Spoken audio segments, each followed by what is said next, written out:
Сайн байцгаана уу? Та бүхэндээ чиглэг арсны нууц галеруны хүчлийн талаар мэрэгжлийн өгсөн зөвлөгөө мэдээллийг хүргэе. Нэг молекул галеруны хүчил ойролцоогоор 6 литр усыг өөртөө татах боломжтой гэж үздэг. Тиймээс галеруны хүчил нь арьс арчилгаанд хамгийн өргөн хүрээнд нэвтэрсэн арсыг услагч идэвхтэй орцуудын нэг юм. Нью-Йоркийн арсны эмч Нава Кремвилд галеруны хүчил нь арсанд их хэмжээгээр агуулгадаг усыг холбодог молекул юм гэж тодорхойлжээ. Бохирдлын эсрэг олон төрлийн бүтээгдэхүүнд галеруны хүчил агуулгадаж байгаагийн нэг шалтгаан нь нас ахих тусам арсанд агуулгадах галеруны хүчлийн агууламж буурдагтай холбоотой юм гэж мэрэгчлэн тайлбарлажээ. Галеруны хүчил нь бидний бие махбодод органикаар оршдог бодис бөгөөд бие махбодод агуулгадаж буй галеруны хүчлийн талх хувь нь бидний арсанд оршдог. Арсанд буй галеруны хүчил нь өөртөө усыг татаж өгснөөр арсыг зөөлөн булбараа болгох гадаад орчны бохирдлоос бидний бие махбодыг хамгаалах үүргийг гүйцэтгэдэг. Цаг хугацаа явахын хэрээр хөгшрөлт үүсэх гадаад орчны нөлөө буюу нарны хэд ягаан туяа, тамхины хэрэглээ, агаарын бохирдол зэргээс үүдэн арсан дэх галеруны хүчлийн хэмжээ буурч арс өөрийгөө хамгаалах, илүү зөөлөн булбараа болгох боломж нь алдагдаж эхэлдэг. Арсны ус чийгийг хадгалж хөгшрөлтөөс хамгаалдаг энэхүү шидэт молекул нь байгалаасаа бидний биеийн эдээсэд оршдогч үргэлж нөхөн төлжүүлэх шаардлагатай нэгдэл юм. Галеруны хүчил бид их хэмжээгээр агуулгадах үед энэ нь өршлөө үсгээс сэргийлж, хуурайчлалтаас сайтар хамгаалдаг бөгөөд харамсалтай нь нас ахих тусам багасж, эргэн нөхөн төлждгүй онцлогтой. Иймд бие дэх галеруны хүчлээ зохистой хэмжээнд барьж төлжүүлж байх нь чухал ач холбогдолтой юм. Галеруны хүчил нь арсыг услагч орц гэж хэлэгддэг. Үүний шалтгаан нь галеруны хүчил нь өөрийнхөө жингээс 1000 дахин их хэмжээний усыг өөртөө татаж бөөгнүүлж чаддаг учраас тэрхүү хэсэг нь усан чиглэг болдог байна. Арс чиглэг байх тусам арсны өөрийнх нь эсийн бүтэц зөв дараалалд орж өөрөө өөрийгөө хамгаалах хамгаалтын бүрхүүл нь улам сайжирч эхэлдэг. Галеруны хүчил агуулсан бүтээгдэхүүнд ихэвчлэн хуурай арсанд зориулагдсан байдаг. Хатаж ганцсан арсыг гүн чийгшүүлэх, зөөлөн булбараа болгох, арсыг уян хатан болгох үйлчилгээг үзүүлдэг. Галеруны хүчил бүх төрлийн арсанд тохиромжтой гэж доктор мэрэгчлэн хэлжээ. Уг найрлага нь хит хүчтэй биш бөгөөд батга эсвэл арсны харшлын урвалыг өдөөдгүй гэж мөн хэлсэн байна. Гэхдээ маш бага хэмжээний сөрөг үр дагавар гарах магадaltaй.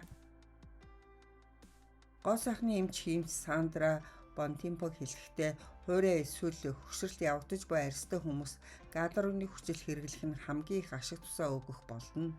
Нас ахих тусам бидний биеийн галеруны хүчил ялгаруулалт багасдаг тул дунд болон түүнээс дээш насныханд хамгийн их нөлөө үзүүлэх болно гэж тэрээр хэлжээ.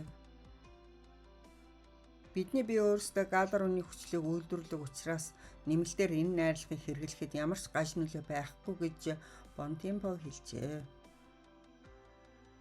Жижиг молекултай нь арсны гүн рүү нэвтэрч гүнэн шийшлийг хангаж өгдөг бол том молекултай нь арсны гадаргууд бүрхүүл үүсгэж арсны гүндэх ус чийгийг гадагш ууршиж алдахаас хамгаална. Харин дунд зэргийн молекултай нь жижиг том хоёрыг хооронд нь холбох үүрэг гүйцэтгэж өгснөөр илүү удаан хугацаанд ус чийгийг барьж өгдөг байна. Галеруны хүчил агуулсан олон бүтээгдэхүүн зах зээлд борлуулагддагч хөнгөн усрахыг бүтцтэй галеруны хүчил агуулсан серум хэрэглэх нь хамгийн үр дүнтэй сайн сонголт гэж мэрэгчлэн дурдсан байна. Эдгээр серумыг арсаа чивэрсний дараа чихтэй байхад нь түрэх нь хамгийн тохиромжтой. Мөн тэрээр галеруны хүчил агуулсан нүүрний тос хэрэглэхийг зөвлөж байна. Эдгээр нь хөнгөн гээл, өтгөн тос зэрэг олон төрлийн бүтцтэй бөгөөд өглөө оройд түрхэж болно. Галеруны хүчтэй бүтээгдэхүүнийг сонгохдоо орсон жагсаалтанд пептид болон карамидууд агуулсан эсхийг хайж олохыг зөвлөж байна. Галеруны хүчил хэрэглэх ашиг тусна. Нэгдүгээрт нь арсны гадаргүйг чийгшүүлнэ. Нас ахих тусам бидний бие коллаген галеруны хүчлээ алдаж байдаг тул арс илүү амархан чийгшлээ алддаг. Мэргэжилтнүүд хэлэхдээ галеруны хүчил нь хүрээлэн буй орчны чийгийг шингээж арсны гүнийг бүрэн чийгшүүлэхэд тусалдаг гэжээ. галлурууны хүчил нь арьсан чигийг шингээж хадгалах онцгой чадвартай бөгөөд арьсны өнгийг сэргээж толгор болгодог. Хоёрдугаарт нь үрчлэгийг багасгана. Доктор эмчийн хэлснээр галлурууны хүчил нь арьсны чигийг нэмэгдүүлснээр үрчлэгийг багасгаж чадна гэжээ. Хялгасан үрчлээ болон гүн үрчлээ нь хуурай болон хуурайсан арьсанд илүү тод харагддаг. Галлурууны хүчил нь арьсан чиг өснөөр арьсны бүтцийг ил толгор болгож улмаар үрчлээс тод харагдахгүй болно. 3-дугаарт нь арьсыг уян хатан болгоно. Хүүхдийн болцохоор уян хатан арьсны нууц нь галлурууны хүчил байдаг. Хөгсрөлд явагдах тусам арьсныхаа уян хатан чанарыг хадгалахын тулд галлурууны түвшинг байнга нэмэгдүүлж байх хэрэгтэй. 4-дугаарт нь арьсны давхаргыг хамгаална. Галлурууны хүчил болон бусад чийгшүүлэгч агуулсан арьс арчилгааны бүтээгдэхүүн хэрэглэх нь таны арьсны хамгаалтын давхаргыг хэвэн болгоход туслана. Арьсны өнгөн гадаргуу гадны нөлөөнд хамгийн ихэнд өртдөг. Хэрвээ арьсны гадаргуу чийг багтаа байвал арьс гадны нөлөөнд чичрэх нь амархан байдаг. Харин галлурууны хүчил нь таны арьсны дээд хэсэг чигээр тэтгэгч усан хамгаалтыг бий болгодог. 5-дугаарт нь арьсны бүтцийг сэргээх үйлчилгээтэй. Хэрвээ нас ахих тусам таны арьс суларч залуу төрхөө алдаж байгаа бол та галлурууны хүчил хэрэглэж болно. Галлурууны хүчлээр суларсан хэсгийн арьсыг нөхөн дүүргэх тарилга байдаг. Галлурууны хүчил нь арьс өөрөө өөрийгөө эдгэж нөхөн сэргэх явцыг идэвхжүүлдэг. 6-дугаарт нь антиоксидантын үүрэг гүйцэтгэдэг.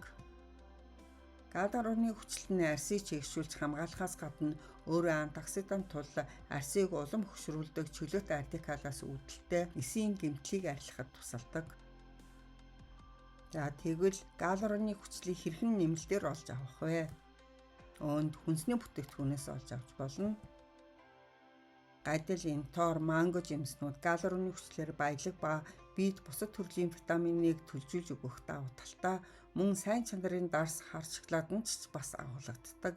Харин хүнсний ногооны хувьд чихэрлэг төмсөнд хамгийн ихэр байдаг ба амьтны мах, ясны чөмөг зэргийг мөн галлурууны хүчлийн их үүсвэр хэмээн нэрлэж болно. 2-дугаарт нь гелийн тарилга. Орчин цагт зөвхөн арьсны чиг тэжээлийг хадгалах үйлчилгээтэй гэл хэлбэрийн тарилгыг эрдэмтэд бүтээжээ. Ийм төрлийн тарилгыг арьсны чиг тэжээлийг хадгалахыг хүсэж буй хинч хийлгэж болох ба арьсны онцлогоос хамаарч 4-9 сар арьс чиглэг толгор байдлаа хадгалдаг байна. 3-дугаарт нь найрлагандаа галлурууны хүчил агуулсан серум хэрэглэв. Арьсанд галлурууны хүчлийг хадгалан төлжүүлэх хамгийн үр дүнтэй бүтээгдэхүүн бол галлурууны найрлага бүхий серум юм. Жижиг молекулын агуулмжтай галлурууны хүчил арьсны гүнтгөө хүрч калорийг төлжүүлдэг бол том молекулын агуулмжтай нь арьсны гадаргыг чийгшүүлж хангаж өгдөг байна. Хоёр өөр төрлийн хэмжээтэй молекулыг нэг дор агуулсан бүтээгдэхүүн байхгүй ч эдгээрийг зэрэг хэрэглэх нь илүү ашигтай болохыг Molecular Cosmetics брендийн үүсгэн байгуулагч арьсны их эмч Барбара Старм зөвлөлөө. Арьсаа услая, арьсаа чийглэе. Анхааран сонсон та бүхэндээ баярлалаа.